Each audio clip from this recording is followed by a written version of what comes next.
السلام علیکم ویورز، امید ہے کہ آپ سب خیریت سے ہوں گے۔ تو آئیے اپنے پروگرام کا آغاز کرتے ہیں۔ السلام علیکم ڈاکٹر صاحب۔ وعلیکم السلام ورحمۃ اللہ وبرکاتہ۔ کیا حال ہے آپ کا؟ بیٹا اللہ کا احسان ہے، کرم ہے۔ اچھا ڈاکٹر صاحب، آج میرا سوال تھا آپ سے، ملاوٹ کرنا شریعت میں کس حد تک برا فعل ہے اور حکومت اس حوالے سے کیا کر سکتی ہے؟ بسم اللہ الرحمن الرحیم۔ السلام علیکم ویور۔ یہ ہماری زندگی کی ایک بہت بڑی حقیقت ہے کہ جو لوگ ہیں اپنی جو خالص اشیاء جو ہیں اس کو ناخالص کر کے ان کی مقدار بڑھا کے اور وہ تھوڑا سا ریٹ کم کر کے لوگوں کو چیزیں دیتے ہیں، اس کا نقصان جو ہے وہ لوگوں کو عمومی طور پر صحت میں بھی ہوتا ہے، اور ساتھ ہی اس سے جو رزق حرام کے ذرائع جب پیدا ہوتے ہیں تو رزق حرام کی ایک اپنی خصوصیت ہوتی ہے کہ وہ انسان کے اخلاق کو تباہ کرتا ہے۔ چنانچہ ملاوٹ کرنے والا آدمی جو ہے وہ سمجھ لیں کہ رزق حرام کی طرف چلا جاتا ہے، اور جو خریدار ہے وہ صحت کی جو صعوبتیں ہیں اور ان کی تکلیفیں ہیں ان کو برداشت کرتا ہے۔ تو گو کہ یہ ایک باہمی تبادلے کی بات عمومی طور پر گنی جاتی ہے، لیکن میرا خیال ہے کہ دنیا کے تمام معاشروں میں ملاوٹ جو ہے اس کو انتہائی حقارت سے دیکھا جاتا ہے اور اس کو برا فعل جانا جاتا ہے۔ چنانچہ رسول اللہ علیہ السلام سے حضرت ابو ہریرہ رضی اللہ تعالیٰ عنہ کی ایک روایت جو ہے وہ امام ابو داؤد لے کر آئے ہیں، جس میں ملاوٹ کی جو مذمت جو ہے ہمیں نظر آتی ہے۔ روایت کا مفہوم کچھ اس طرح کہ نبی علیہ السلام کی چونکہ عموماً عادت تھی کہ آپ علیہ السلام جو ہے بازار جو ہے اس کا رخ کرتے تھے، اور آپ نے یہ ترتیب بھی رکھی تھی کہ اگر آپ نہیں جاتے تھے تو صحابہ کرام میں سے کسی کو بازار کا جو ہے وہ چکر لگانا ہوتا تھا، تاکہ لوگوں کے معاملات سے پوری جانکاری رہے اور کوئی آدمی غیر شرعی معمول جو ہے وہ نہ کر سکے۔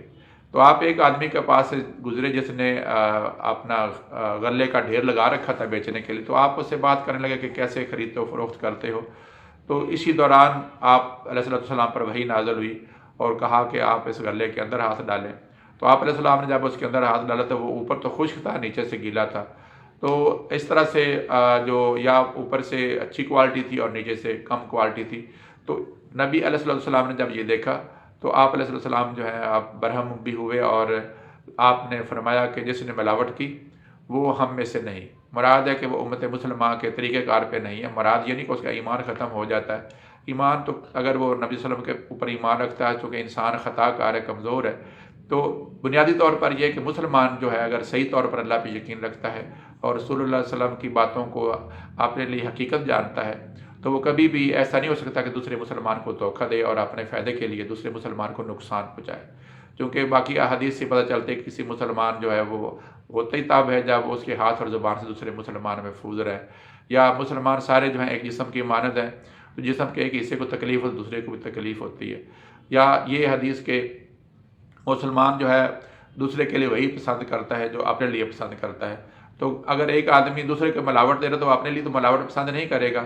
تو اس لیے نبی علیہ السلام نے اس حدیث کا مفہوم یہی آتا ہے کہ جو آدمی ملاوٹ کرے گا وہ گویا کہ امت مسلمہ کے طریقہ کار پہ نہیں ہے۔ اور اس کے علاوہ جو سب سے بڑی جو میں نے پہلے آپ سے بات عرض کی کہ دوسرے کو آپ نے دھوکہ دیا ہے، دھوکے کا ایک نقصان ہے۔ دوسرا یہ کہ آپ نے اپنا رزق حرام کر لیا تو رزق حرام کے آپ کے اوپر اپنے اثرات مرتب ہوں گے۔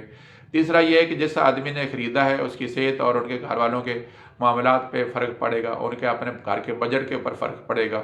تو یہ ساری باتیں قباحتیں جو معاشرتی سطح پہ انتہائی نقصان دہ ہوتی ہیں، اور اسلام نے اس کام کے لیے جو احتساب کا سلسلہ رکھا ہوا ہے۔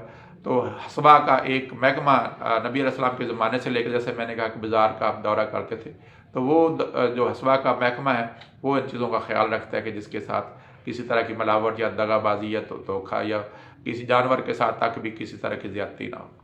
صحیح، امید ہے ویورز آج کا پروگرام آپ کو پسند آیا ہوگا۔ اس کو زیادہ سے زیادہ شیئر کیجیے تاکہ اور لوگ بھی اس سے مستفید ہو سکیں۔ انشاءاللہ جلدی آپ سے نیکسٹ پروگرام میں ملاقات ہوگی۔ اللہ حافظ۔